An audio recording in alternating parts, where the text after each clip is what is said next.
Moments ago, R. Kelly was sentenced to 30 years in prison. This is a significant outcome for all victims of R. Kelly, and especially for the survivors who so bravely testified about the horrific and sadistic abuse they endured. R. Kelly is a predator, and as a result of our prosecution, he'll serve a long jail sentence for his crimes. With the aid of his fame, his money, and most importantly, his inner circle, R. Kelly preyed upon children and young women for his own sexual gratification for decades. He used coercive control, exemplified by a pattern of isolation, rules, dependence, threats, intimidation tactics, physical abuse, and at least once, the presence of a gun, to force victims, including minors, to engage in sexual activity with him and others, and to become unwilling participants in the pornographic films he wrote, produced, and directed. He continued committing his crimes for almost 30 years and avoided punishment until today.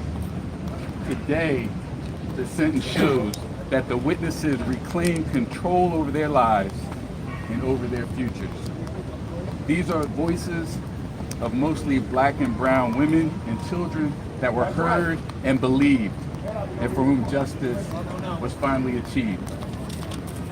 This is a victory for them, for justice, and for future survivors of sexual assault. Victims of sexual violence must be heard, perpetrators must be held accountable, and our women and children must be protected. I hope this sentencing serves as its own testimony that it doesn't matter how powerful, rich, or famous your abuser may be, or how small they may make you feel, justice only hears the truth.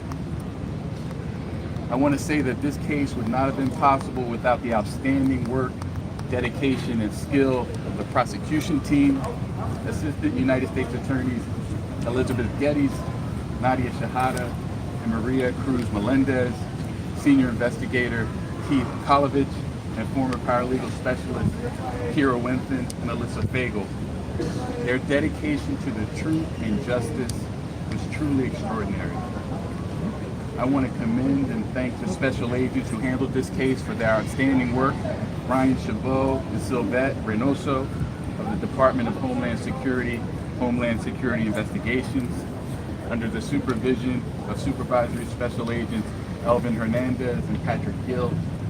They and detectives from the New York City Police Department painstakingly went through the documents, the records, and interviews to collect and verify the facts that became the foundation for this strong case. And finally, and I want to emphasize this, I want to say a special thank you to the brave survivors, those who came forward and all who endured. It is thanks to you that we were able to deliver justice today. I'll now call up HSI's Executive Associate Director, Steve Francis, for remarks.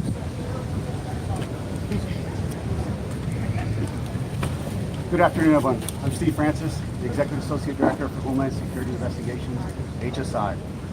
Robert Kelly once said, if you're going to tell your life story, you got to be honest or don't do it. Over the course of this HSI-led multi-year investigation and 6-week trial, a jury of Mr. Kelly's peers confirmed what these courageous victims have known for a very long time.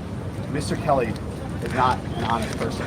This man is a prolific serial predator who utilized his status as a Grammy Award-winning household name with global recognition to inflict pain and anguish on so many victims. Despite numerous reports of his destructive abuse over the years, the brazen acts of intimidation against his accusers kept him shielded from prosecution until HSI, the U.S. Attorney's Office from the Eastern District of New York, and these incredible prosecutors at NYPD initiated an investigation into his criminal organization. Today's sentence is a victory that belongs to the brave victims who came forward. Despite intense public scrutiny, despite social media slander, despite threats to their own health and safety, and despite being asked to relive the pain of some of the most traumatic days in their lives, they told their stories and they made their voices heard. Today's sentencing sends a clear message that no amount of money or fame is enough to evade justice. And the money, power, and fame will not buy you immunity in the United States. And the United States government will hold you accountable for any atrocities you commit.